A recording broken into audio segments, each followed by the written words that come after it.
Grief is a wild, infectious virus. When you get infected, it's with you for life. It's a blistering, festering sore that can be managed over time. Flare-ups happen over and over in life. Wow, I'm being dramatic, but, well, am I wrong? I became very aware of death at a very young age. My older sister died when I was young of cancer, so I grew up kind of in a death house for many, many years. My parents and family are still in recovery in many ways, many, many years later. My parents, especially my mom, tried to make life as normal as possible for me and my younger sister. However, there was a dark cloud over our house for many years. A side effect from this major life event is being sensitized to death from a very young age. When I would hear my friends' grandparents pass away, I almost didn't feel any empathy. Death is tragic and sad at any age, but when I was younger, I was plagued by the thought of, well, at least they didn't die when they were 6 years old, which is shitty, and I know better now when I think that way. Some positive side effects came from this experience, though. I'm not afraid of death or dying. No, I'm not one of those people that are jumping out of planes or, shooting heroin for funsies, but I'm not living with an existential crisis. I'm in total acceptance of death and what will happen. Another positive is that when someone close to you dies, you enter into a club where members can make total inappropriate jokes about death and our loved ones that died. And it's beyond hilarious to us. It's an elite group of friends, and not a lot of us can hack it.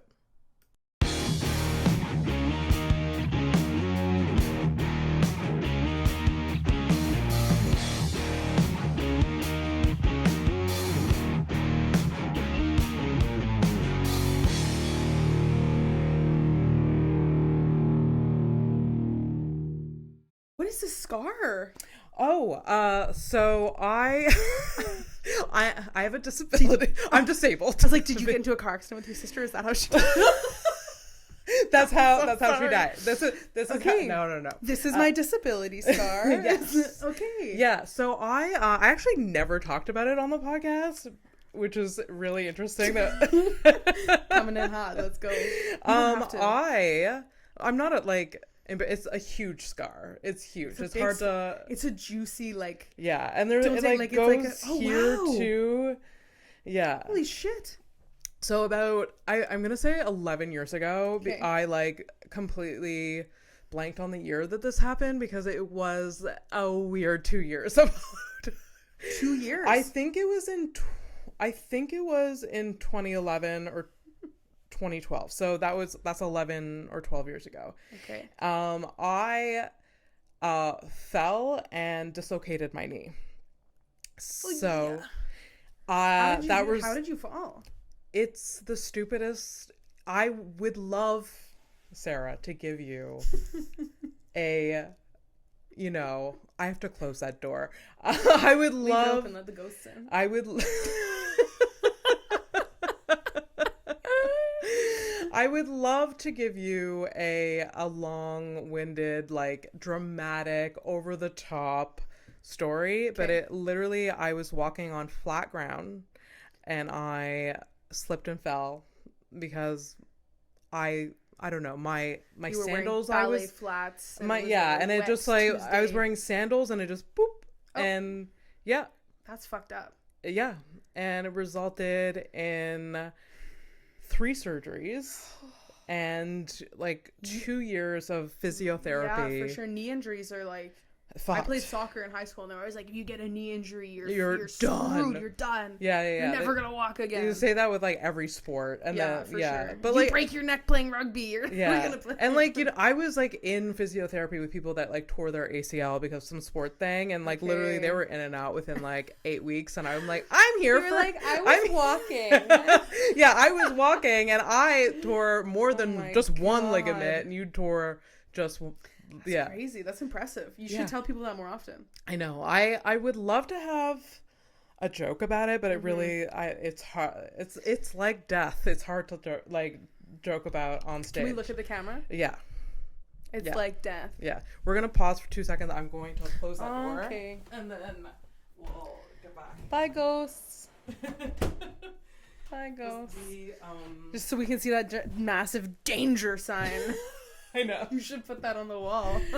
Oh, yeah. Yeah, that's... Danger, that's death. Yes. It's true. It's a dark episode. So like death, you can't really joke about having a disability. I mean, I have a joke about having hearing loss because I have multiple disabilities. So brag.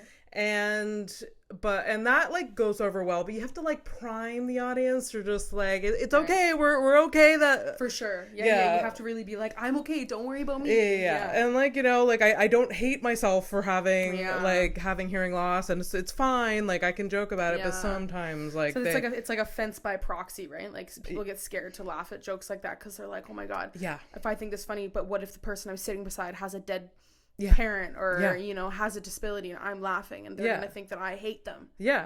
Like people's butthole clenches, so like right up, feel it right up, right away, yeah. And it's kind of, but you know, I've seen comedians been able to do it on stage beautifully. I saw a comedian, I'm gonna forget his name right now. Do it. I feel like his last name is Holland, and he had a Tom Holland. Pardon? Tom Holland. No. In his new stand-up comedy career. No, not him. Imagine. He's done everything else. Spider-Man stand-up comedian. Spider-Man Umbrella. Right. Umbrella. Right. We can't forget about Umbrella. An easy segue for him into stand-up comedy.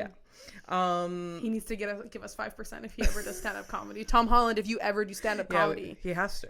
You give us 5%. Yep. Yeah. So yes, what was I saying? Yeah, I saw it just for laughs. This comedian, he did a whole hour, and it was storytelling, hilarious. Also bawled my eyes out because his entire hour was about his sister that committed suicide. And trigger warning, too late. Sorry. Yeah, so in case you haven't picked up the theme of today's episode, we're gonna get into it. Maybe put a disclaimer at the beginning of the video. Yeah, so he was able, it's so inspiring. He was able to just so beautifully craft this hour of comedy and storytelling around the event of his sister dying, and stories around his sister and how hilarious she was, and their dynamic together. And it was sounds like she should get 5%. Yeah, from the grave. You're just putting some like a check in her gravestone. Maybe you never know. Maybe it's like jail. Like maybe you get commissary. Maybe you don't know. We don't know. We don't know. No one knows. No one knows. No one knows. Really fucked up. Anyways, welcome to House of Stone. Thank you for having me here. Yeah, thanks for being here. The podcast where everyone has a story and we get into the nitty gritty of it all, and we will get into the nitty gritty. I have so many stories. We have, yes, I know. This is I love that you're here. 3-hour episode. Yes. I won't stop talking. I mean, yesterday I recorded and it went so long. Oh yeah. Yeah, like I tried to aim for, because people's attention spans, they don't want 2 hours. No. But yesterday's episode, or the last episode, it was 2 hours, and I loved every single second of it, and I hope, you know, the listeners just hold on. You're gonna leave it I'm gonna leave it at 2 hours. I don't care. That's ballsy. But props to you. Because it's also like, what do you cut? I don't know what to cut. Like and how do you cut? I mean, I can cut, like, but it was with, I mean, if people are listening, is with Mike Carosa, and like it was just so fun. It was just, and he came in here. His girlfriend's not at home. I was the first person he talked to that day. That's so, and like, so he just came in hot. Mike's just at home playing board games by himself, like just crying because Andrina's gone. Yeah. So anyway, so we're gonna aim for an hour, but if we go over, okay, perfect. It's totally fine. It's no problem. After an hour, my mom's not dead anymore. So. The conversation will naturally come to a close. Absolutely. She's gonna walk through that fucking door, yeah. Close her out. I love it. I'm gonna read a little intro for you, or your bio. You are not gonna. I was so terrified that you were gonna do this. Like, why? I was like, because you're like, asked me for a bio, and then I was like, is she gonna read my bio in front of me and make me sit there? I always through do it. I always do. Go ahead. Just so the listeners know who Sarah Warren is. Sarah is a self-taught comedian who has successfully found a name for herself internationally and locally. I love how you're doing signs. You're like signing it. You're like, you know what? Dramatically. Yeah. That's probably offensive. No, it's not offensive. I'm not saying you're doing sign language. No. No, you're just adding some zhuzh to it. Zhuzh. Yes. She has been an active member of the Montreal comedy community for over a year and a half, making her name known through multiple shows, including hosting with Montreal festivals Sketchfest and Gigglefest. You can see her featured in the Montreal Guardian, which was an amazing article. Thank you so much. You can see her high at Jean Talon Market. Yeah. Gang, baby, the corn looks good. And on her TikTok account with her cat, Greg. Sarah is constantly searching for a way to continue her authenticity. Did I say that? No, you read that yeah. A third disability that Abby Stonehouse I can't read. She's dyslexic. She's constantly searching for a way to continue being authentically herself and someone else entirely. When I first saw Sarah grace the stage, I was in awe of her genuineness and honesty. In such a short amount of time, she has become a staple in the Montreal scene, and I'm so honored to call her my friend. Thank you so much. Well, thank you for being here. Very nice. Thank you for being here. I didn't write any of that about me. Yeah. It's fine. I've written my own bio. Yeah. So I had to. You have to write your own bio. You have to. No one's gonna do it for you. No, we're not that famous yet. No one's gonna. I mean, Mike gave me one for him, and I ended up cutting it down so much. I sort of rewrote it. That's so funny. Yeah. So you actually pointed out a red flag at the end of mine there. I should rearrange that writing. It's a mouthful. I mean, it's fine. You figure it out. You're dyslexic. You figure. Yeah. You always figure it. Like, I've had to edit mine like once every 3 months. It seems like I go to like send it to someone, and I'm like, oh, this is already. No, I don't like this. What I did with that one was like, because I've had so many times you do a show and they're like, we need a bio from you. And I always just kind of have them in my notes, but my notes on my phone are so hectic that I couldn't find it. So I took what's written in my like comedy resume and I just like put a bunch of like hi at Jean Talon because that's professional. But it's, you know, absolutely. It works. It's very nice. It's very nice. Well, thank you for being here again. And this is a weird and heavy one. The topic I chose for you is grief. I mean, she knows. I always tell the guests. Which I was also not even a little bit shocked that was the topic that you had chosen for me. Right? What, we can talk about grant applications? Yeah, fuck that. No, absolutely not. Yeah. I wanted to go this direction because, one, very few people want to talk about it. Mm-hmm. You recently went through a major grief event. My mom died. Yes.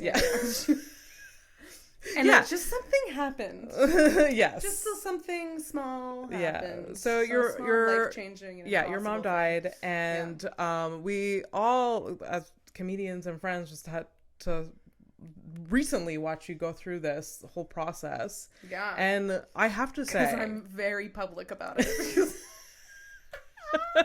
Yeah. I mean, and that's okay. Yeah. And it's just it's such a topic that people are so hesitant to talk about, and so but it's stupid to be so hesitant or weird about it because everyone goes through it.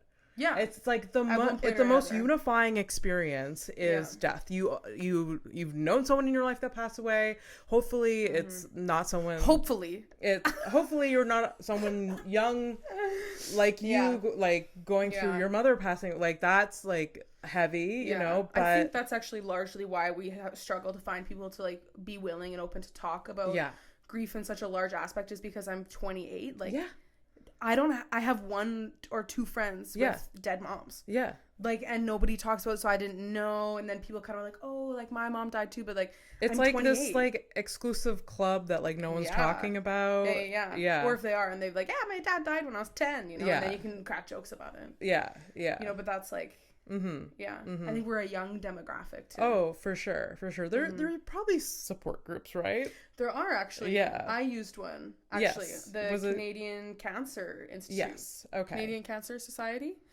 Yeah, because I was like having like a breakdown, and I was at the doctor's office actually. I had to get my birth control taken out. Okay. And I was sitting there, and my boyfriend had mentioned to me before like that, like my grief was a lot, which is like it was, you know, it was, and it was all kind of being put on him. Yeah. And then I was just kind of like, I don't know what to do. Like, who do I? Because I was like, I don't have any friends that have a dead mom. Like, what do I do?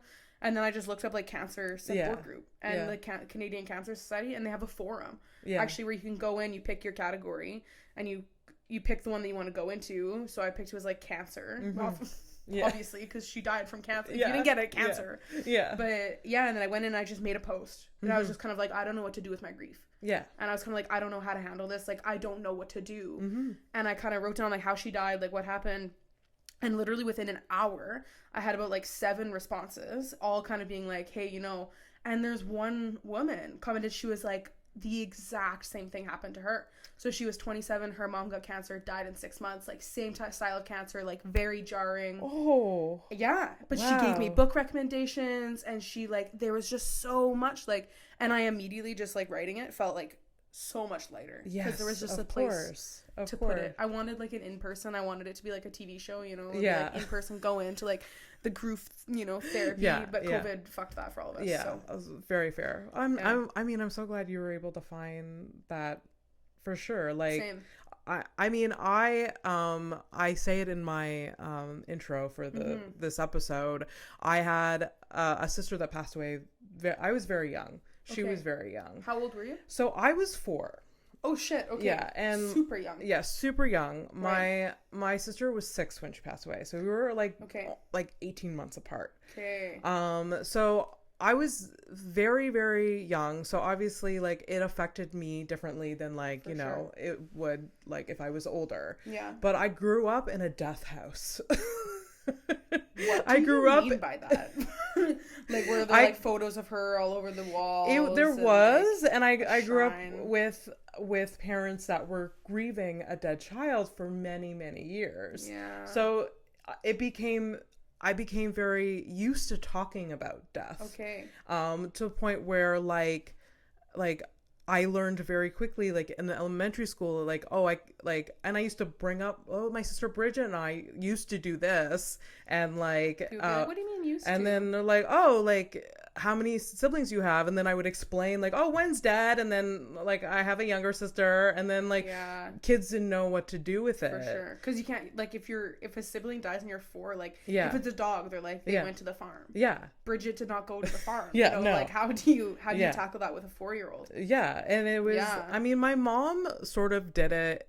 Obviously the best way, she didn't know how to like, and she had me and my younger sister. So, my mom was told very early, and like, so it was very quick. Like, your mom with my sister got sick, and 6 months later she had passed away. Okay, that was one of my follow-up questions. Was she sick? Where you said nitty gritty. I'm like, what was it? Was it lung cancer? Yeah. Did it We're spread doing to her it. brain? Like, what? Yeah. Was it the same? Yeah, it was very, very quick. So, it was within 6 months she had passed away. Wow. So, it was very, like, so in that process, when like they found out that my sister was terminal,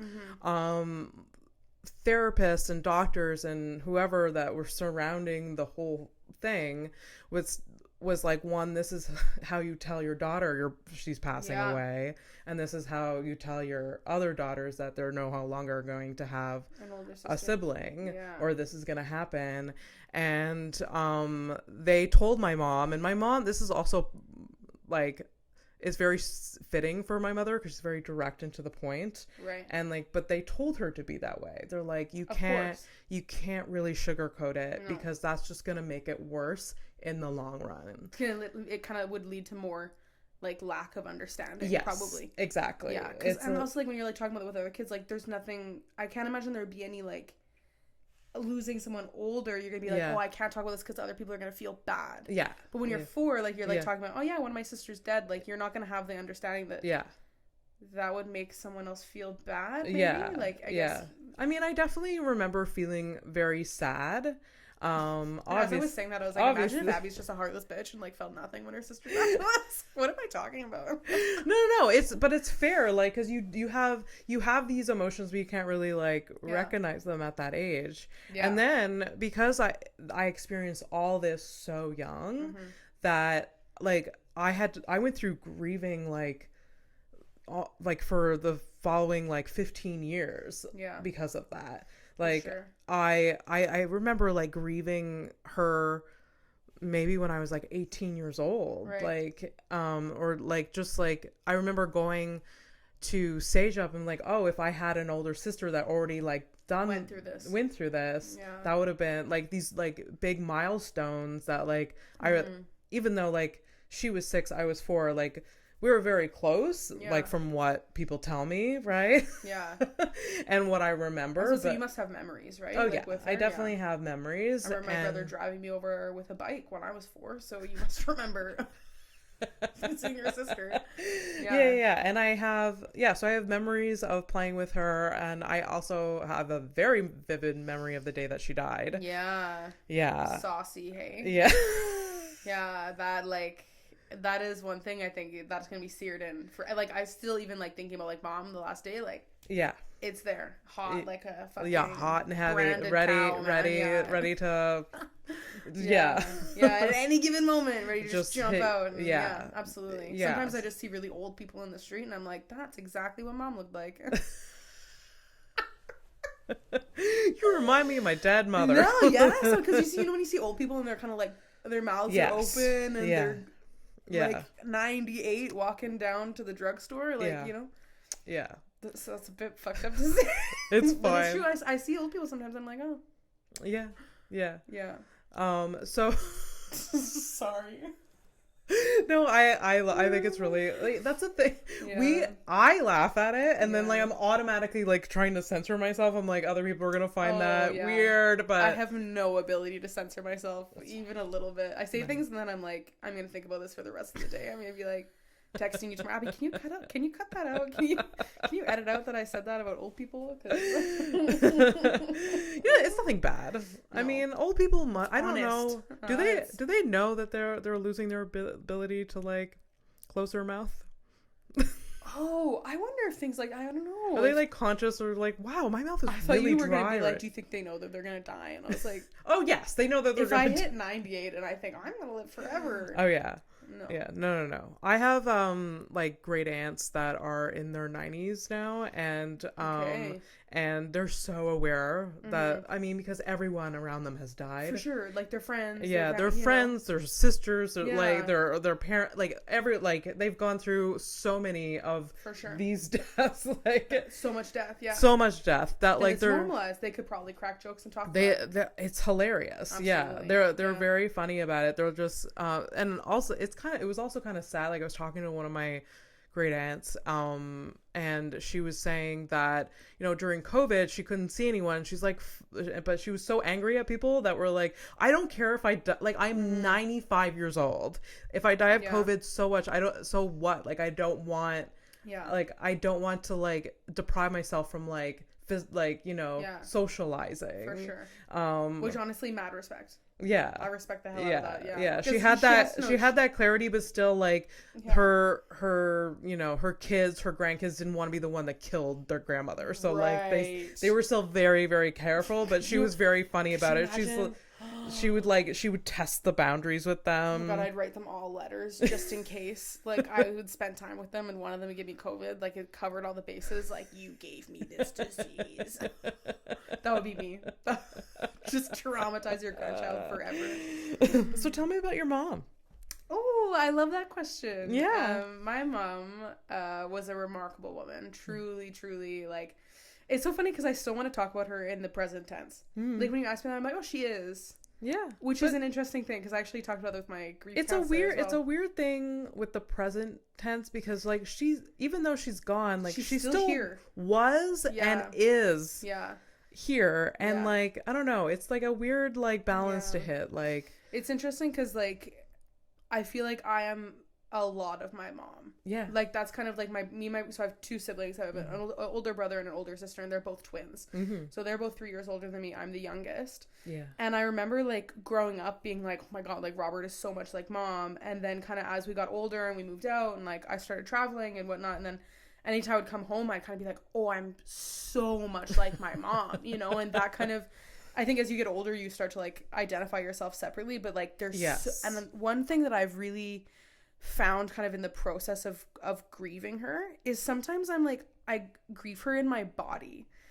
Which is a weird... Like, I don't really know how to describe this. Like an ache or something? No, not at all like that. Like, I'll sit a certain way. And I'll be like, Mom used to sit like this. Oh. And then I'll think of her and I'll be like, and I'll kind of have to like, sometimes I'll have to like move because I'm like, oh my God, like, or I'll say something and it's like, I hear her in like when I'm saying that, or I'm cooking something and I'm like, it's everywhere for me. Like all of these little things that I'm kind of like, that's mom. Like that's what she would have done. That's how she would sit. That's what she would say, you know, all of those things. Because I was very close with her. Yeah. Like we would talk on the phone like once a week. I used to call her when I lived in Halifax. Every night I was walking home, I'd call her. Yeah. Like we would talk on the phone all the time. Yeah. Yeah. I spent the first 3 months of COVID with her. Okay. You know, like, very close. Okay. Amazing. Yeah. Amazing. She was great. She was an independent woman. You know, she was very dark humor. Yeah. Dark humor. Yeah. Very dark. Loved some wine. I was her bartender from the age of like 10. I'd be making her martinis. I love a wino, like, though. So when we were packing up her house, she had over 300 bottles of red wine in her house. So she used to make wine. Oh. Like she wouldn't like stomp on the grapes in like the backyard, but she would go with her friends. Yeah, to these like wine kidding places. Okay. And she'd go with like 3 of her best friends and they would go and like choose the wines for the season and then bottle them. And she had all so at her service we were like shoving wine in people's arms when they were leaving. We're like, take the wine, take more wine, because there's so much wine. Like 300 of her bottles. She made them. And then even when she was like in the hospital, she was like writing down, she's like, some in the closet, you can't open them for 6 months. Like she was like, there's wine in my closet. Like, and she used to pay herself every time she took a bottle. She would charge herself like $5 every time she would take a bottle. And like like she loved wine. That's so cool. Yeah, wine. A good Caesar. Yeah, a good Caesar. I love a good Caesar. Me too. She put dill in hers. Oh, and I always put dill in mine now. Yeah. Interesting. Really good. So she was a wino. Are you what was I gonna say? Am I an alcoholic? Are you a wino too? No. Was it good wine? That's what I was gonna ask. Some of her wines were really good. Some of them were really, really bad. Some of them, she went through like a fruit wine phase. Oh, a fruit. Don't like a fruity, like a dry. Yeah, no, I'm not talking like a fruity, like, oh, this tastes plummy. I'm talking like this wine is made like a from strawberries wine. Yes, like this wine is made from another fruit that is not a grape. We're bastardizing this drink. What's your mom's name? Mary Ellen. Mary Ellen, you did wrong with the strawberry. Dirty gal, yeah. No, it's funny because alcoholism actually runs at both sides of my family. Oh, same. So so I did have quite a history with drinking for sure, and I definitely watched my mom like I have memories of her like coming home after like Lobster Fest in my hometown and she'd be drunk and she would kind of be mean.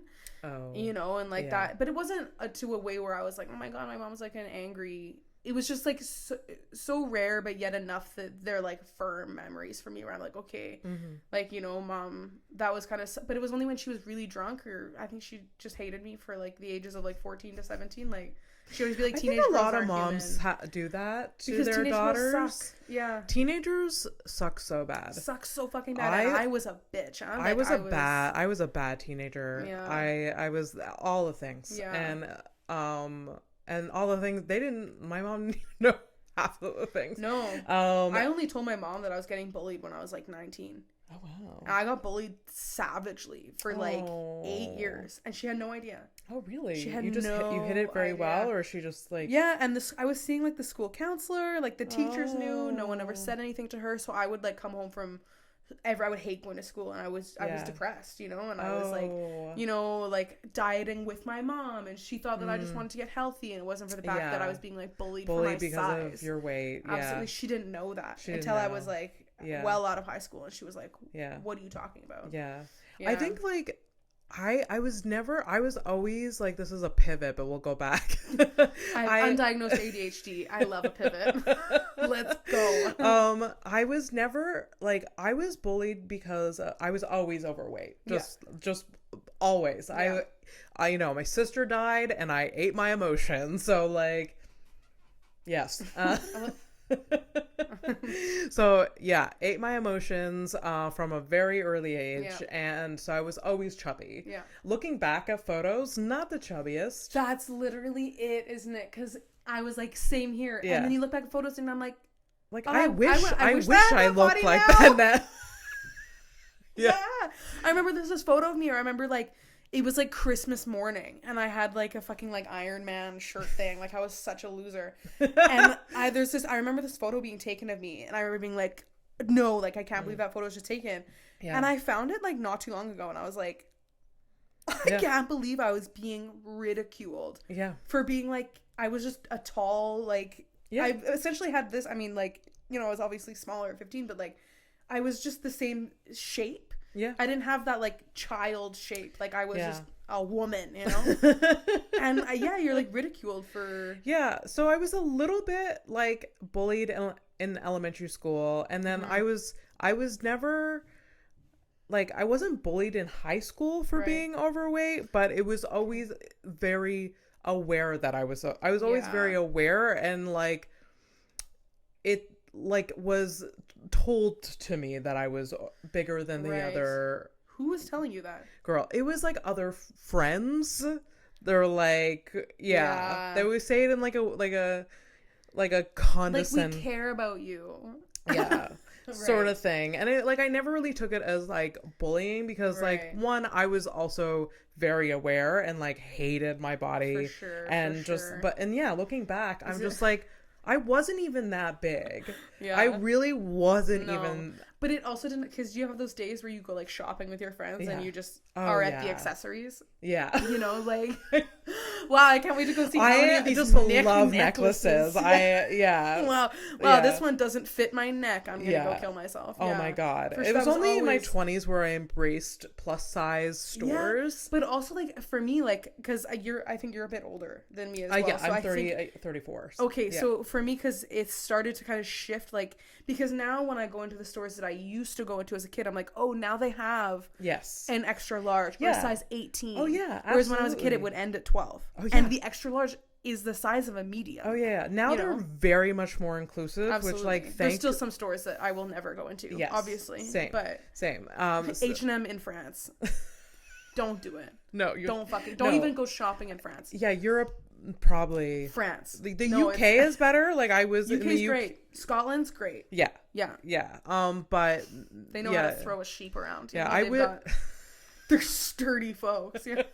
Yeah, absolutely. Yeah. No, I'm glad that they're more inclusive for sizing now, because the trauma. Yeah. Oh, and like I would sometimes find something that would fit me. Like as a teenager, at these like clothing stores that like everyone else could shop at, and it would be like in an extra large, but it was like it barely fit and it didn't look good, but I was like, at least it fits, at least it's on my body. Absolutely, so I would just do it, but it looked terrible. But once you embrace like, you know, plus size stores or like the body that you actually have, just the fact that like some clothes just don't fit. Like they're just clothes. Fine. They're just clothes. It's just clothes, and it's fine. And but it literally took me a decade and a half to be like get over like that. And how old were you when this happened? Because that would have been a double whammy. Oh yeah. So this happened. I was early 20s. Okay. And I had to like very much like I had again like when you're overweight as a teen, you're just like and you just feel like you have no control over your body at all. For sure. Your body is changing so much as well because of hormones and everything. So you just feel real fucked up about everything. Yeah. And then, so like I kind of, 18 went through like a depression, still, so hated my everything again still. And then at 22 this happened, so I felt like no control again over like, and too bad you didn't have an older sister around who also dislocated her knee already. Exactly. Tell you fucking Bridget, like. Why'd you have to die? Exactly. So I was and so like being a chubby, it's hard. It's very hard. I'm sorry you went through bullying. That sucks. Yeah, I'm like sorry about it, but now I have a joke. Yeah, you have a joke about it. We can joke about it. Yeah, I got a really good joke out of it, and probably more that I'm like still mining. But have you been able to like have a joke about your dead mother yet? No, there's some that I'm working on. However, I am actually leaning for that to be more of like a storytelling. Like with previously that you mentioned like a comic that was doing storytelling and comedy. Yeah. Because I do find that I think it's I know it's possible for people to make jokes. I know it's possible for people to make jokes in a setting like that, but to get to that point, I think it's really hard and honestly for me it's really soon. Yeah. I think it's still very, very soon. I'm always surprised. Like it was just her 1 year in September. Yeah. You know? So I'm always surprised that it's been so recent because you can talk about it so openly. Yeah. And you have been from the beginning. I cried this morning.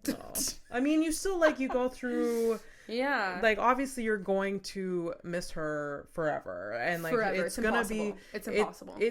That's what I've learned about grief my entire life is that, and I see it in like my parents, is that it's been holy shit, it's almost been, it's gonna be 28 years since she passed away. Yeah. And my dad's still on her birthday and on the anniversary of her death will have a good cry. Good. A good. That's hot. Yeah. Yo, did Abby's dad cries? Man. Yeah. That's Actually, it's been 30 years because I was 4. I'm 34. So it's been 30 years. So so he'll have a good cry. My mom will have a good cry a few times a year. Yeah. But and it's also like it's never like I don't think there's a day where my mom doesn't think about about it, and it just becomes part of your life. That like I think also to lose, you're not supposed to die before your kid. Your kids are not supposed to die before you. So my grandparents are still alive. Yeah. And lost my mom and her brother. Oof. So, you know, so they've watched 2 of their kids, and my uncle and mom, they died from the same cancer. You know, so it's like one of those things where it's kind of like, that's fucked up, you know, to like outlive 2 of your 3 children. Yeah. For me, it's like, okay, it makes sense. Like, parents are supposed to die before you. That's like a natural, obviously I would have liked for her to be at my wedding, but you know, or like whatever. But you know, it is, but to lose kids, it's like, I think that would be, because you're never gonna know.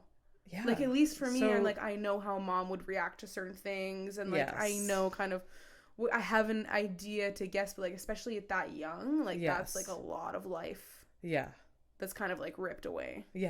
Absolutely. I mean, how old was your mom when she passed away? 60. 60. Okay. 60. So your grandparents who are still living are in their 80s, I'm guessing? I think my grandfathers, I don't know how they are. Okay. I think they're both in their 80s, but I think early 80s. I think my grandpa's a few years older than my grandma. Okay. I think maybe she's late 70s and he's early 80s. Yeah. Okay. Are you close to them at all? Getting closer. Okay. Getting closer now for sure, which was actually a tricky part of the relationship with mom, was because she had a very difficult relationship with them when I'm gonna have to be careful sharing this because no, just because like if they're on Facebook, they're gonna watch this and they're gonna be like, what do you mean we had a difficult relationship with our daughter? But no, it's like in a lot of the ways, like they would call and my mom would be like, we read like the caller ID, my mom would be like, don't answer. Okay. Don't, you know, so I kind of had this like this thing put into my mind that they were monsters, you know, and I think for my mom growing up, that's how it was. I think she was raised with a grandfather, like he never talks, you know, and then a grandmother who drinks a lot. And, you know, like they grew up in, you know, in the 80s, 70s, so 80s. So it's a mixed relation. Every relationship with your parents is like, there's lots of ups and downs. And like, I love 1,000% love my parents dearly. They don't listen to podcasts. So I can say whatever. Well, I could say this. I wish it wasn't my mom that died. Oh. That's the other. It's like crazy because it's like, unfortunately, Louis C.K. is being pushed to me on TikTok a lot because I think he just came out with a new special. So I'm scrolling and it's like an ad, which I'm like, you know, and it's like, I don't. He like used to be one of my favorite comics, so I get really upset when I see him or whatever. But he had this, and I watched it. And it was this joke where he's like, growing up is losing one of your parents, and it's never the parent that you want to die. I saw that clip, which is which is like a fucked up thing to say, but it's also and so true. Yeah. You know, like it's not that I would wish death on my father, but like he's not an I didn't call him on the phone every week, you know, like he's not an active part in my life. And if I remember, like you don't have an active relationship with your dad at all. After she passed, I'm no contact with him. Okay. Yeah. Okay. Wow. Very much so. Yeah. There was a lot happened that surrounded like her sickness and her death that really like solidified a lot of my already like formed opinions about him. Yeah. Oh wow, that's shitty. I'm sorry. Oh yeah, but it's also it was like a relief for me. Yeah. It was really like, it felt like I remember I was talking about it with my therapist because I was like, I already know the message that I'm gonna get from dad about mom, and it's gonna be, you should call more. And that's exactly what he said, and I was like, nailed it. I know exactly the type of person you are. Thank you. And then I was like, great, don't fucking talk to me. So now I'm actually sitting in a place where like, obviously there's still some like, I think there will always be anger there because people grieve differently. Yeah. You know, obviously, but as like the mother of your children is dying, you should probably be like supportive of them. Yeah. Not you didn't say happy birthday to me. Them in any way. Like this isn't the time or place. Maybe if you're if you're upset about your dynamic, maybe this isn't the time and place to bring it up. Maybe be like, hey, sorry your mom's dying. But by the way, you could have done this better. Yeah. Could you call once in a while? You never talk to me. Yeah. Why don't you? Yeah. So that's like a different relationship, but yeah. Oh yeah. I mean, there's definitely I mean, I love both of my parents. There's definitely one that I hope goes first. Drop the T, Abby. Who is it? No, I can't say it. They're not going to listen to it, but I feel like this they is know. The episode that they listen to. I feel like they know. Oh damn. Yeah. Okay. Because one. It's your mom, isn't it? You just don't want to say it because my mom died, and I'm gonna be like, you won't say that when she's actually dead. No. One would just be a lot more independent after. Because they're still married, they're close. Way to go. Congratulations. My parents divorced at 14. When you were 14. Not when they were 14. Yeah, but my dad wanted to leave when I was 6, but he stuck it out for the kids. Made it very clear to you that he stuck it out. Yeah. Oh yeah. This podcast has actually just become an episode of therapy for Sarah. I love that for you. Yeah. Oh boy. Yeah. No, I wish no, Dad, I wish you left earlier. Yeah, actually, could you fuck off? Yeah. No, one would just be a lot more independent. Right. So that's my only worry is that. I mean, I guess it depends on when one of them passes away, what age or whatever. But I just feel like one is a lot more dependent on the other. And we're playing footsies. You can see it on camera. That's nice. Yeah. Yeah. I think that's a hard part too, right? Like when people die, because it is kind of like the people that you're leaving behind, like, can they take care of themselves? And I think that was something for mom. I think that was a big concern. Yeah. For her, like, she said to my sister, like, she was like, you have to get your driver's license.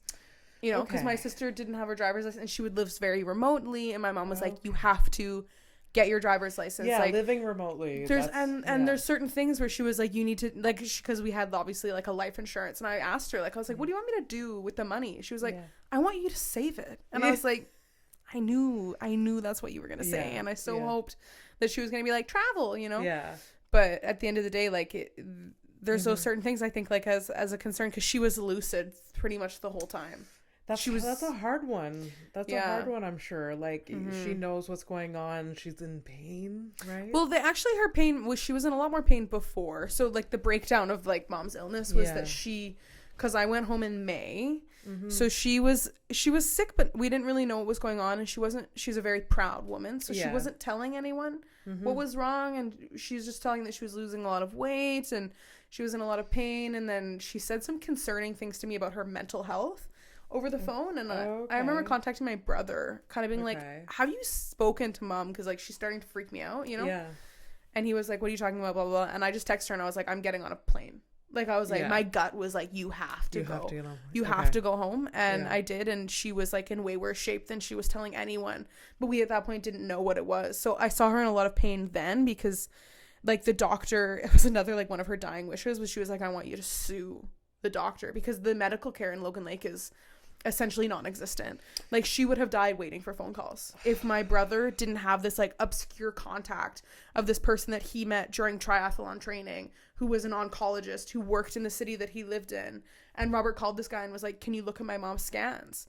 And this doctor was like, she should be in treatment immediately. Like, they should have started giving her treatment as soon as she got the CT scan. Oh. Because the cancer was everywhere. Oh. And it was going to paralyze her. And this like doctor that my brother met through a triathlon was like, get her up for treatment. So then when she started, like, getting treatment, she lived with my brother and sister-in-law for a couple months. Then she was fine pain-wise because the pain was managed very, very well. But she was just, like, immobile.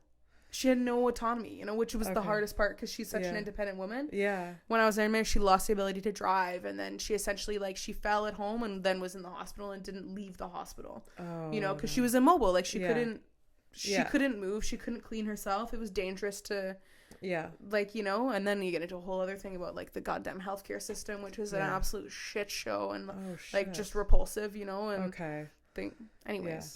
So, like, she should have been treated and, like, diagnosed and treated, like, way how much? Oh, they should have had her months earlier. Okay. She should have known as soon as she started showing symptoms because she had set up a doctor's appointment.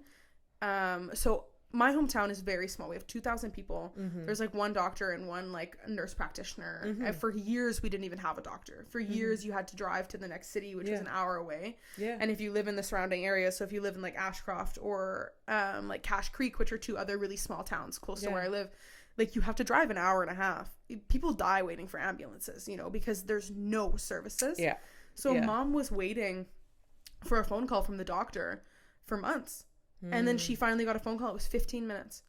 And the doctor was like, okay, I'm going to put you on, like, gabapentin, which is what they give cats to drug them. It's also, it's a nerve-related drug. Like, it's supposed to essentially, I think it has something to do with, like, nerves, blah, blah, blah.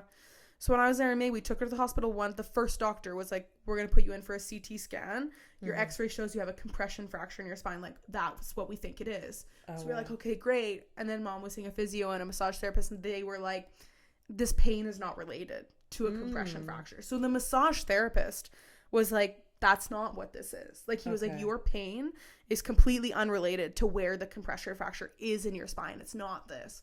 So the only person that had any idea of what was actually wrong with her was her massage therapist. Oh my God. Because he was like, this compression fracture isn't relative. Make sense. Another doctor was like, you have a pinched nerve, go swimming. And we don't have a pool in Logan Lake. So it's like, where the fuck is she going to go swimming? It's like, I mean, this will put me on a fucking rant and we don't want to go there, but, like, you really have to be your own, like, medical professional. Absolutely. And advocate. Absolutely. Like, I remember when I was going through my leg thing, like, thank God for my mother being there and being like a fucking, like a beast about it. She's a beast. She's like, no, like, my daughter's gonna get the proper treatment no matter what.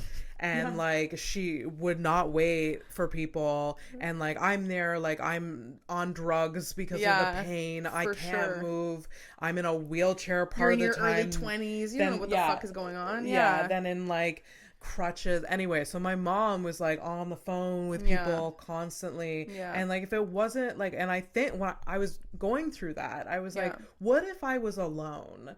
Like, absolutely. Like, and there was one of the surgeries that I needed to have for my leg that when they finally realized I needed the surgery, they're like, oh, and it was like a year after the accident. They're like, oh, okay, so you do need this surgery. We'll put you on the waiting list. It's probably a 3-year waiting list. And so for the next 3 years, you're going to have to wear this very uncomfortable leg brace. Sexy leg brace. Yeah. I bet it was real good. It was real good. Yeah. Or you can go private. And have the surgery done within 2 weeks. You can fork out thousands of dollars. And thousands of dollars. Thousands of dollars. Yeah, but I was lucky enough to go private. Yeah, because I couldn't halt my life anymore. No. It's funny, just like, can I have a little anecdote? Is that like a little story? Yeah, go for it. Like, just kind of what you mentioned there, like about like advocating for yourself, because when mom was in the hospital, she had to have a breakthrough of medication, which is like a punch through of pain medication, and then they get 3 people to come in and clean her because she had the cancer was in her spine, and she was very set to be paralyzed, so they had to like really carefully like log roll her. And this nurse comes in one day and she's like, okay, I'm gonna go get my team. Like, she's kind of like, hey, how are you? I'm gonna go get my team. And I was like, no, you're going to go get her breakthrough, and then you're going to come back with 2 other members of your team, and then you're going to clean her. And she was like, okay. And they started chatting again, and she's like, okay, I'm going to be right back with my team. And I was like, you are going to be right back with her breakthrough medication and then get your team. And she was like, okay, yeah, haha. Comes through, gives her the breakthrough, and she's like, okay, we'll be back in 10 minutes. Like 20-minute pass. And I'm like, okay. And I'm like watching the clock, and my mom was kind of like, chill out. And I was like, you know, okay. And then 35 minutes pass, and I'm like, where is she? And then an hour passes, and I'm like losing my mind, because it's a way you can't give her another breakthrough. It's like a strong shot of like morphine, you know. You can't give her another one, and it's a breakthrough, so it only lasts for like a short burst of time. So I was kind of like, this is a waste of your medication. And I was like, she said 10 minutes. It's now been an hour. And my mom was like, just give her 5 minutes. And I was like, no. And I stood up and I went to the nurse's station. And like, nurses are fucking overworked enough. It is like the last thing they need is an emotional 27-year-old girl being like, what the fuck is your problem? But I go to the desk, and the nurse looks at me, and she's just like, immediately, I know that she forgot. You know what I mean? And they're all on break. They were on their lunch break. And I'm standing there, and I'm like, if you say you're coming back in 10 minutes, like, I was like, this is not a matter of, and I was pissed, and I was essentially yelling at her. And I go back to the room, and my mom is just laughing. She's laughing so hard. And I was just like, this isn't funny. Like, I was like, I was just so, because I was being protective of her, because she couldn't advocate for herself. Of course. And then, do you know the movie Terms of Endearment? Yes. So mom was like, have you seen Terms of Endearment? Oh my God. I am now in love with your mother. So I have not seen Terms of Endearment. And I was like, what are you talking about? She was like, we're going to have a movie night. So I go to the grocery store with my brother. I get Oliver, I get barbecue chips, I get a Dr. Pepper, I get all of the things like saltwater taffy, all the things my mom loves. Bring it all back. I bring in my laptop. We set it up. I buy it on Amazon Prime, because you have to like rent or buy. And I was like, I'll probably want to watch this again. No. And I'm sitting there, and I just start weeping. So anyone that hasn't seen the film, it's literally about a mother and daughter's relationship, which is primarily over the phone, because her daughter moves. And then her daughter gets cancer, who's also a mom. And then she's like in the hospital. And there's this scene where they're like, they give her the medication at 10 p.m. And the mom is in there like screaming at the nurses, like, you haven't given my daughter her medication, blah, blah, blah. And my mom watching the movie, she's like, that's you. And I'm just sitting there weeping, just like, I'm never going to be able to call you. Like absolute pieces. I didn't realize. That's so funny that you didn't know what your mother was setting you up for. What a dark bitch, huh? Like, I was like, what do you mean? That's a funny story. The last text that my sister-in-law ever has from my mom is my mom text her, I am such a bitch. Sarah won't stop crying. Come pick her up. That's the last text Asia ever got from my mom. Because I was like, I can't believe you made me watch this. Not even in a private room. There's a neighbor listening to this. You know, there's this like old woman who thinks it's Wednesday on a, it's one of the saddest movies that's like ever been made. Your mom is the best. That's so amazing. Yeah, I actually told that like at her service as well, because I was like, that is mom. Yeah. That is mom. Like, you're gonna make me watch this like fucked up movie. Yeah. And then we also watched Steel Magnolias. What? Because mom was like, what? yeah, because she was like, oh, I forgot that this happened. I'm like, the whole point of the movie is that this girl is gonna die and you just forgot. She's like, I have brain cancer. Yeah. That's a really Remember funny. earlier when I said dark humor? Yeah. That was my mom. I love it so much. Me Oh too. my gosh. That's so funny. Yeah. So, tell me about her service. We had a barbecue. You had a barbecue? We had a barbecue. Yeah. So with her wine. With her wine. And you told the story about your mom being a bitch. I was like, yeah, because we actually we had to obviously do like the thanks for coming. It was quite small. So like I said earlier, my hometown was really small. Mom worked at the dental office and the grocery store. So she was like, everyone knew who my mom. Yeah. She was a big member of like when we were in school. She was at everything, like super involved in our lives, and then by part in the community as well. So when she was sick, no one knew that she was sick. She just kind of stopped going to work. And then when we wrote the obituary, we posted it in the Logan Lake info page, and everyone was like, what? When was she even sick? Like, it was like over 200 comments of people being like, we didn't even know that I saw her last week. Like, what are you talking? We didn't even know that she was, and I was like, you didn't see her last week. But, you know, like, and nobody knew that she was sick, let alone that she was sick enough to die. Yeah. So we kind of posted being like an open service. It was at like her best friend's house, and they were like, just open door policy. Anyone can come by. We had like burgers and hot dogs and chips, and I made a big batch of like her potato salad and pasta salad, and people just kind of came over, and we had like, we went through all of her stuff, and we were like, because we had to pack her house pretty quickly. Yeah. So we had like photos of her from like her whole life, like kind of scattered around, and it was really nice, actually. Yeah. I had my librarian and like old neighbor. I was one of those kids that hung out with the librarian during lunch break because I was bullied. But like, she was like such a formative part of my life, and I used to pet sit for her because she was also my neighbor.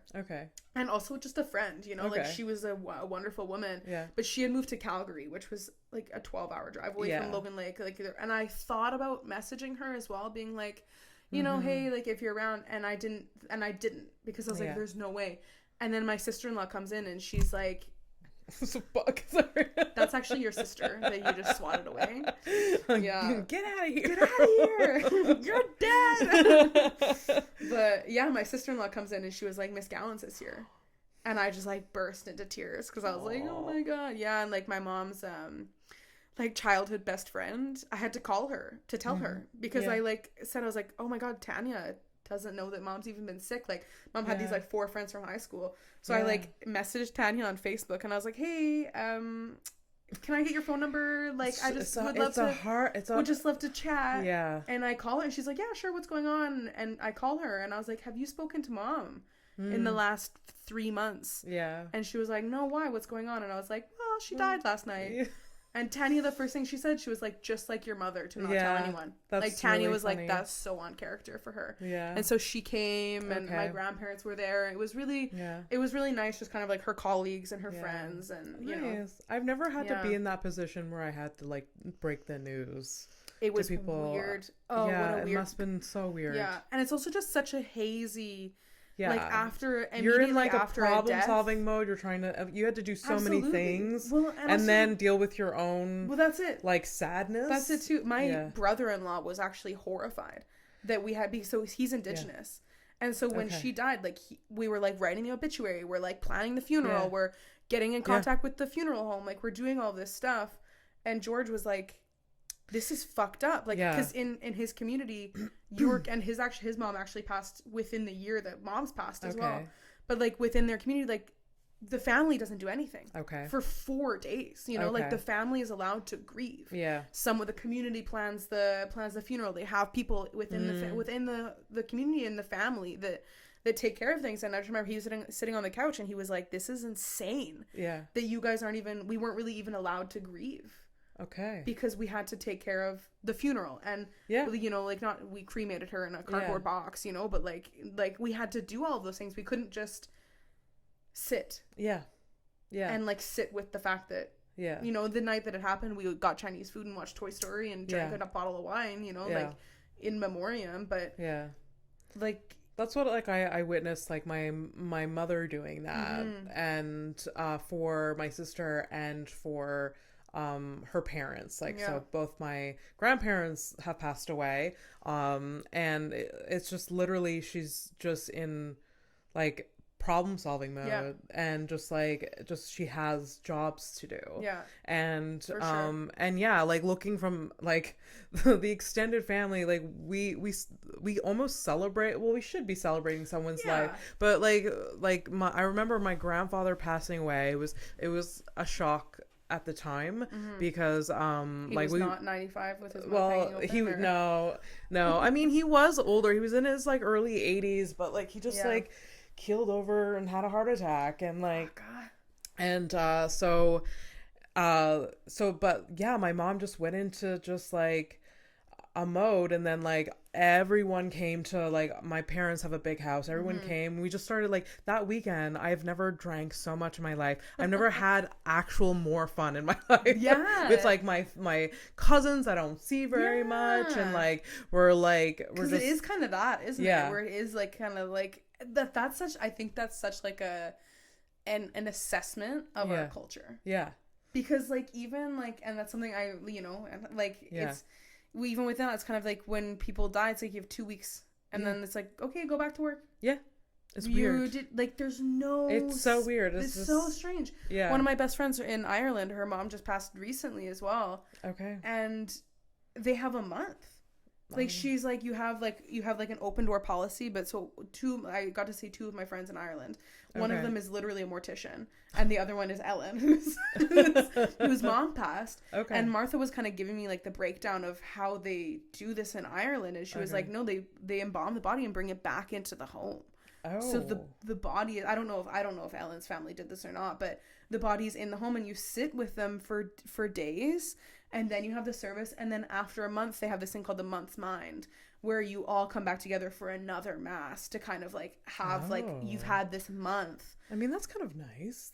It's really nice. And in the Philippines they have like 9 days where it's like you're grieving for 9 days, and then you like set the spirit off, and it's like we have grind culture. No, we would like literally, it was like so fast. Like my grandfather died, he was like buried within 3 days, it seemed, and family came in, and then like they were gone, and then we were left to our own I wonder like emotion, if that's why it's so hard for people to talk about, because we're told not to. I think so. Go back to work. And then it's also like, one thing I'm always like, if I like make this too much of my personality, the literal fact that my mother is dead, people are gonna be like, you're allowed to make it your personality. Are you still talking about this? Are you still talking about the fact? Do you think someone would say that to you?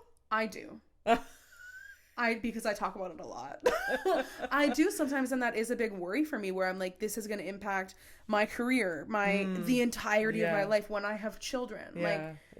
She's always going to be a behemoth. It's not going to be your full personality, but it'll be part of it. Yeah, you know? I don't know. I just feel like people expect you to move on from things. I think so, yeah. Which is fine, but at the same time, I don't think we have to like. I don't think moving on looks the same for everybody. No. They say like there's like the 5 stages of grief, but like I've definitely felt all of those things, but I think it's definitely different for every single person. And also they don't go in order. No. It's not like your brain gets this like analog thing where it's choose, like, okay, step number 1, now sad, check. Now angry, now check, and now you're over it. Yeah. Oh, you had an outburst? Good. Go back to work. Good. Now I'm done. You haven't left bed for 3 Almost days? There. Sadness. Done. Yeah. We did go. Yeah. No, it doesn't work like that. No. For sure. My mother was very aware that she didn't want to make our passing of my sister like part of like our like my sister and I's personality. She was like, I don't want you to be known as the kids with the dead sister. Yeah. So you see, like my mom, I mean, I don't even think this is part of like, I don't think she would ever do this, even if she didn't have us, that she still had to raise. But you see like parents that have like kids that pass away, they like devote, you know, I'm gonna raise money for like this, I'm gonna like have like something they make it their personality. They make it a big part of their lives, that like, oh, like I'm gonna have a memoriam for them, all of this. Yeah. My mom wanted none of that. Right. Like, she talked to us very openly about Bridget, and like, Is your mom autistic? No. I'm making her sound that way. Yeah. A little bit, huh? But like, she didn't want it. She's like, the idea of like having it like just like be prolonged forever, like the passing of Bridget, she didn't really want that. Yeah. She wanted, it's a very individualistic. She's trying to protect you as well from that, probably. I think, I don't know. And she also said like she didn't want to make it seem that Bridget, my sister that passed away, was like better than us in any way.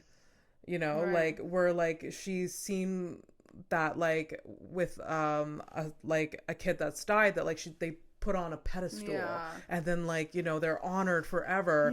You're never gonna live up to this child that is now dead, imaginary, like for the rest of your Bridget was gonna be a world-class athlete.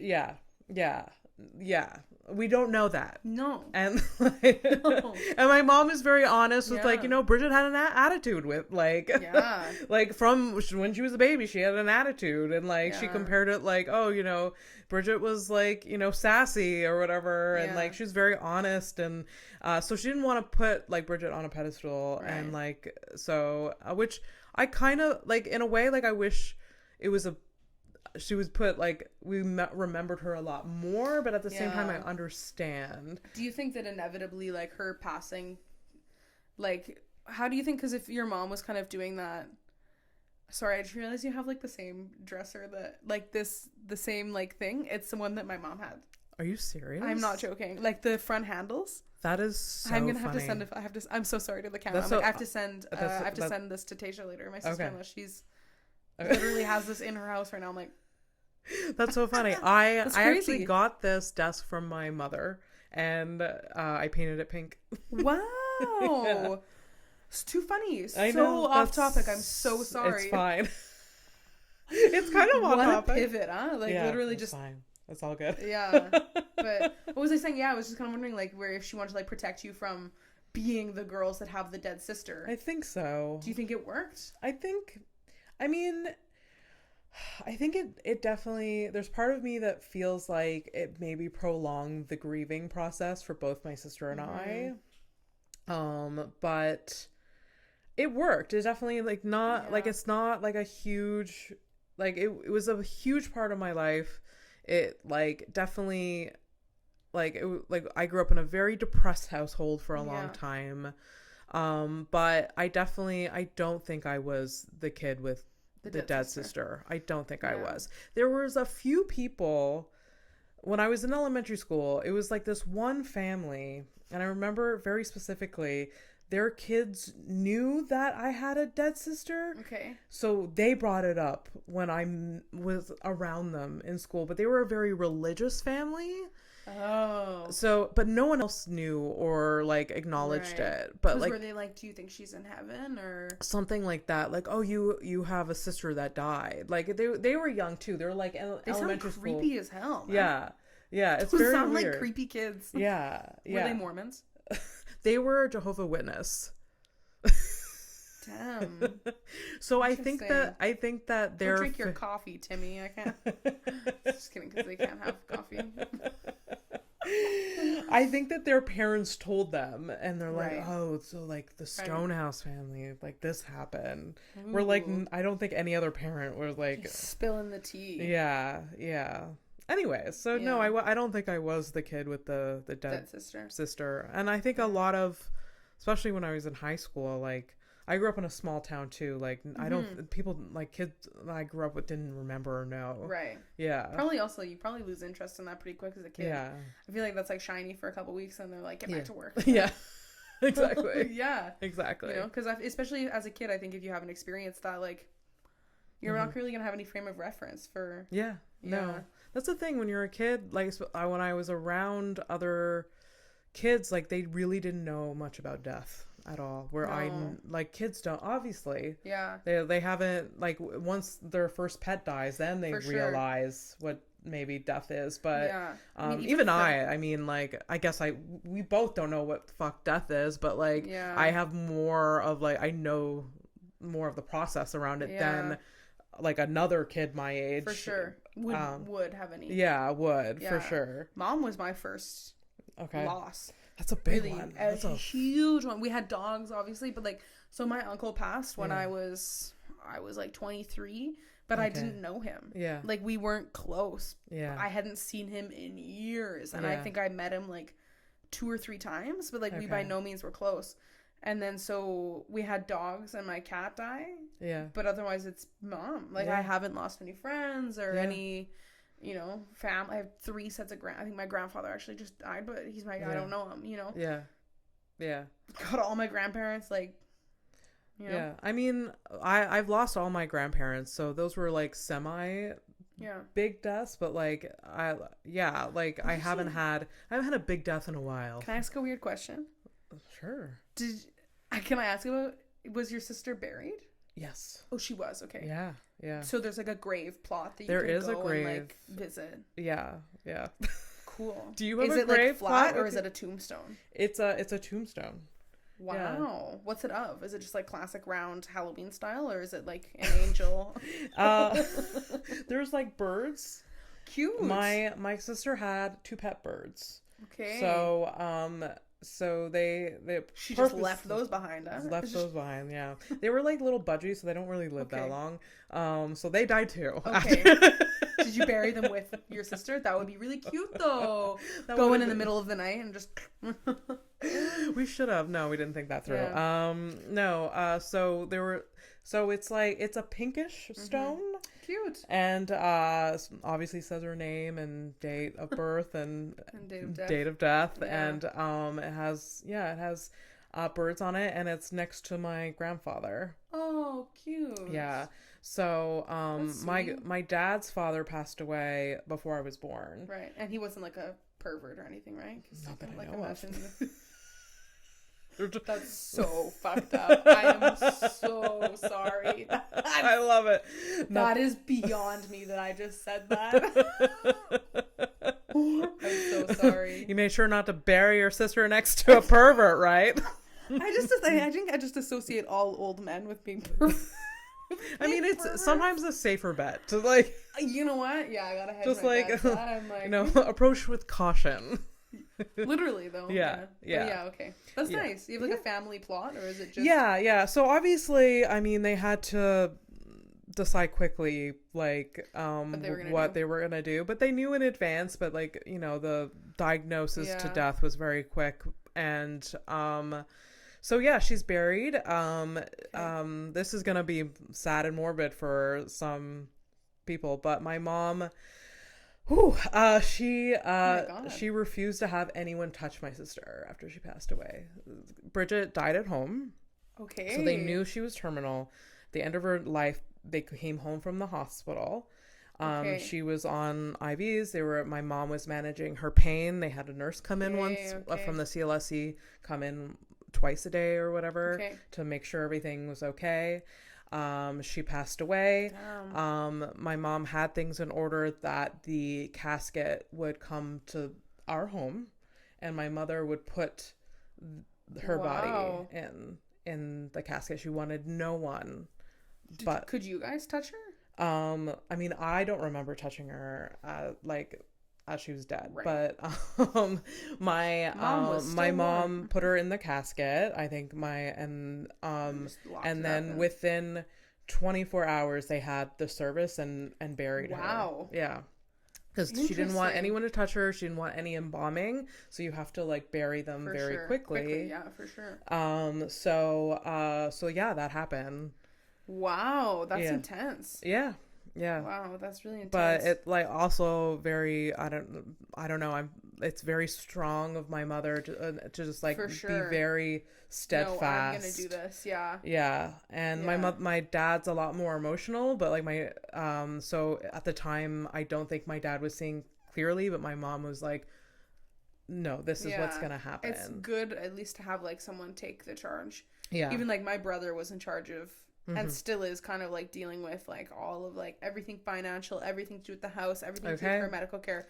Thank God. Me and my sister are space cadets. Like, we wouldn't. Yeah. And my brother was very, like, steadfast. And, like, you know, he was very technical. And it takes forever. Even if you're the most organized, even if you have a very solid will, your finances in order, it still takes forever. Because there's a system. There's a system. It's like when that thing where it's like, you could be the best driver in the world. Yeah. And still get into a car accident. Yeah. Because it's like, you can do everything in your power. Yeah. To get this done. Yeah. And it's still going to take. Yeah. Forever. Yeah.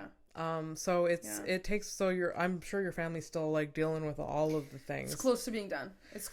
But over a year. Yeah. Okay. Yeah, over a year. Wow. Yeah. Wow.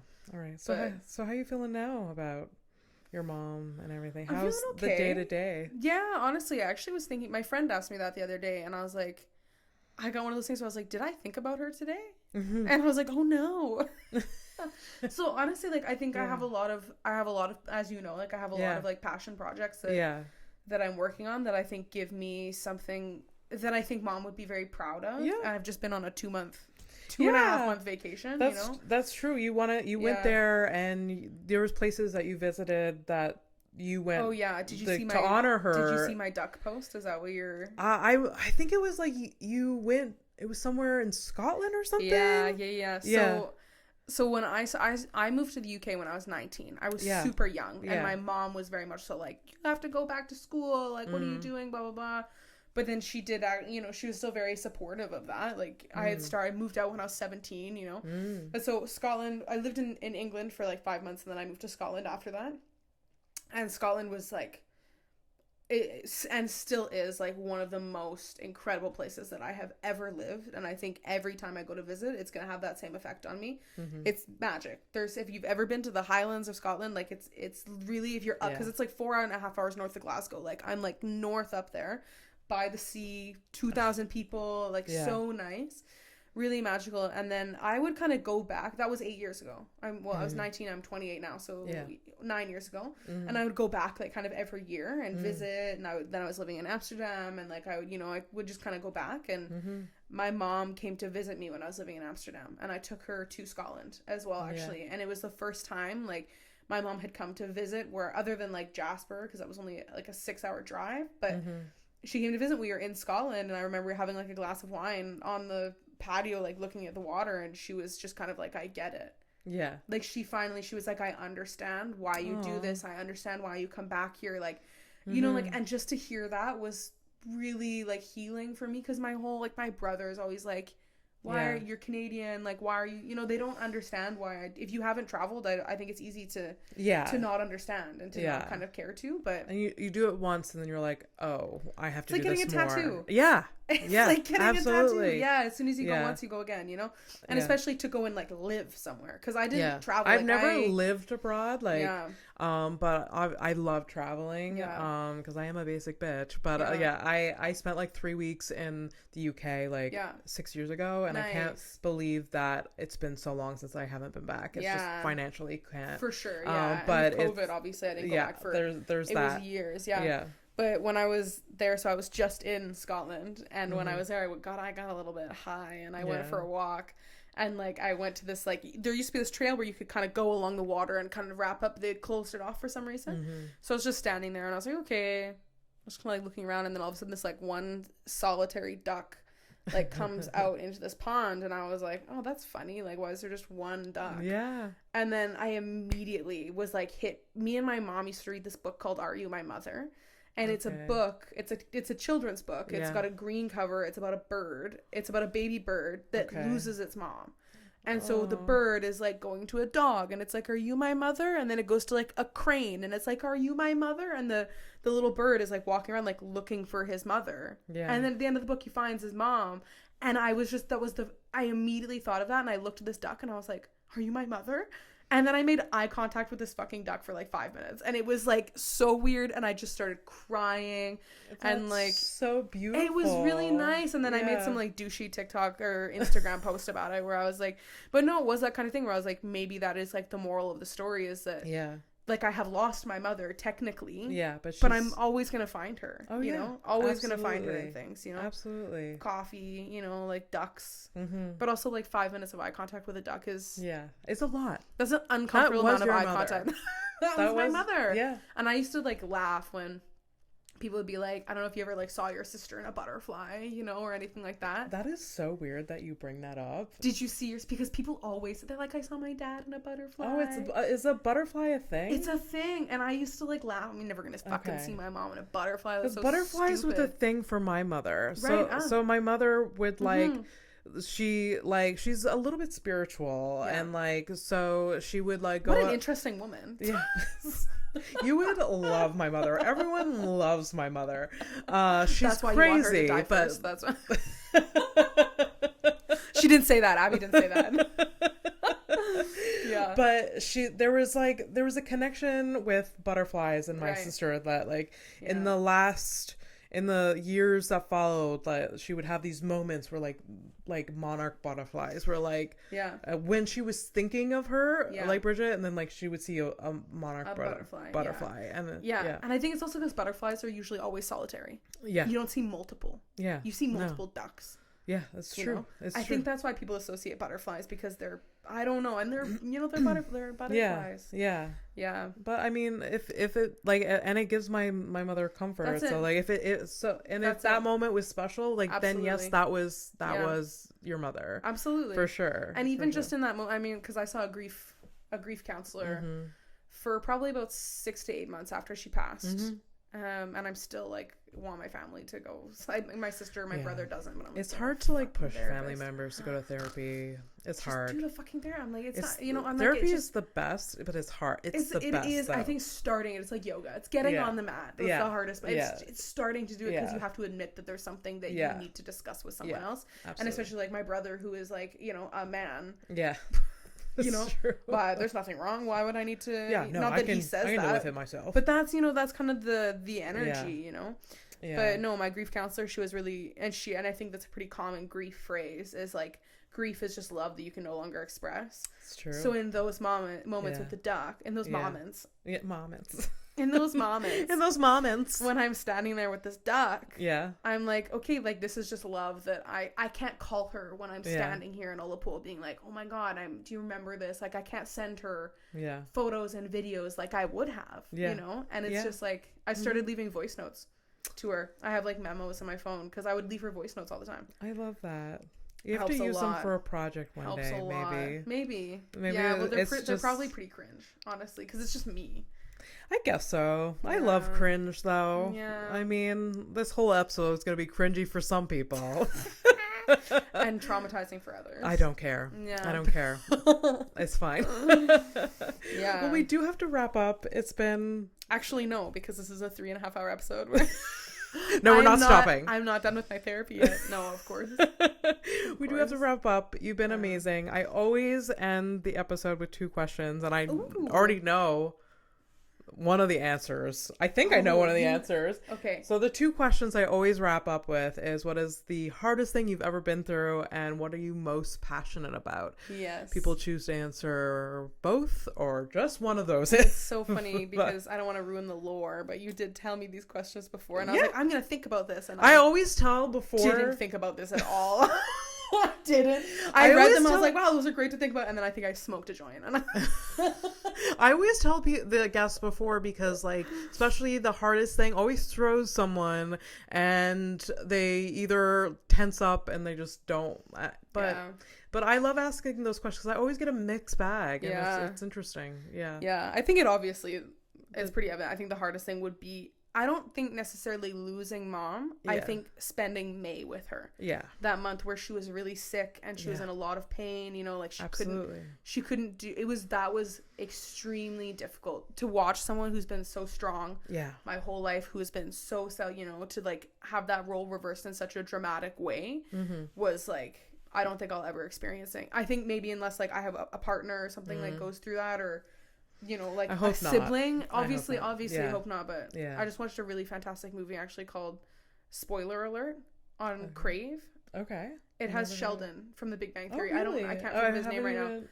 Incredible movie. Okay. About a guy whose partner gets terminal cancer. It's based on a true story. And as soon as he was diagnosed, I was just weeping, because it's like, it's a beautiful movie. They did a fantastic job. It's based on a true story. Okay. But they made it real. Okay. It was very real to like what grief, what active grief is when the person is still alive and you're grieving this person.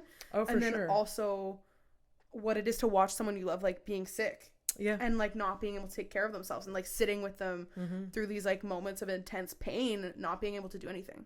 Ugh, horrible. I'd probably wish it on one person, but I wouldn't. But I wouldn't wish that on anyone except for this one person. Yeah. No, I get it. Oh, that sounds awful. I'm so sorry you went through that. Yeah. Same here. But honestly, and I hope you never have to go through it. You met your quota. You don't have to do that again. Do you know one of the first things I thought of when Mom died? I was like, who's next? Like, I was like, okay. I'm ready for the next. Yeah, I was like, if this is I know how to do this now. But I was like, if this is going to be hard, there has to be more. Because my whole life has been like, oh, this has been really hard. And then I feel like all these things like snowball. Yeah. So I was kind of like, oh God. Like, is so, you know what I mean? You learn like, a lot about yourself in those moments. Like, you're like, I can go through a lot. Well, I think it was less that and more catastrophizing my life. Like, I was like, is there's gonna be a bus accident with the people I love the most in it? You know, a bomb is gonna be dropped on Montreal. Like, But like, you learn like that you can deal with all these things. But I like at some points in my life, I've been like, I don't want to learn another lesson that I can get through this. Right? I don't want to like learn. Entering a new relationship. I'm done. I don't want to learn anything. I don't want to learn anything else about myself. No, I am happy in this disillusion. The growth does not occur to me. So what are you most passionate about, Sarah? I think that for me is almost an impossible question because like I mentioned earlier, I have undiagnosed ADHD, which means I go undiagnosed. So you have lots of hobbies and passions. I am TikTok diagnosed with ADHD. Yeah, that's the best type of thing. It is until it comes to this like crippling thing where I'm like, oh, I can't finish anything. Yes. Oh, I can't because now I'm trying to like work for myself. Yeah. But I don't value it as real work. Like I'm working for myself. It's not a real job. It's kind of nothing gets done. That takes a moment to like. I'm sure. It's like 2.5 years being self-employed for me, and So there was a long time like. You know, imposter syndrome. This is not work. I'm being lazy. I should be doing more. But no, it does become real work if you're literally put it in your calendar to do, like, that's work. So the thing with ADHD is you can't have a calendar. I can't keep a calendar. No, but in all seriousness, I do think like as I'm like sitting here not listening to a word you're saying, thinking about myself. Like I think one thing, because even like with stand up and like with performance, the one thing I always like the most is when people are related to. I think I'm passionate about specifically women feeling comfortable. Yeah. And like when I'm doing comedy, I'm like I think I'm passionate about women. Yeah. Feeling comfortable. And people in general being able to talk about this in a way that is like very open, non-judgmental. Yeah. Like I think we should be able to discuss everything like this. And absolutely. That I'm very passionate in my conversations, and I'm very passionate about people being like, if my friend is like, oh, I don't know if I'm like, no. Yeah. You know how you're supposed to feel because it's how you're feeling right now. Yeah. Like, you know, stick in that. That's amazing. That's a great answer. You're passionate about. Thanks. I'm a writer. Yeah. That's amazing. Well, thank you so much for being here. Thank you so much for having me. Was a great episode. Was it? Oh my God. Oh, I hope so. Oh my God. It was so good. We got so deep into the nitty gritty. I'm like, ooh, I hope I didn't steam. I'm gonna think about this. I'm like, I hope I didn't. Oh my God, it's gonna be fantastic. Good. It's fantastic. Yeah, so before I stop the recording, where can people find you? Ooh, you can find me high at Jean Talon. Yes. We will be looking for you high in Jean Talon Market. Yes. You can find me on Instagram at Sarah is Famous. That's Sarah with an H. Mm-hmm. I'm on TikTok as Sarah and Greg, who is my cat. TikTok. Greg. I do love TikTok. I'm a dirty little whore for TikTok. I am such a slut for TikTok. Yeah. I'm really bad at it. No one watches I'm shadow banned in whatever way. I don't know why.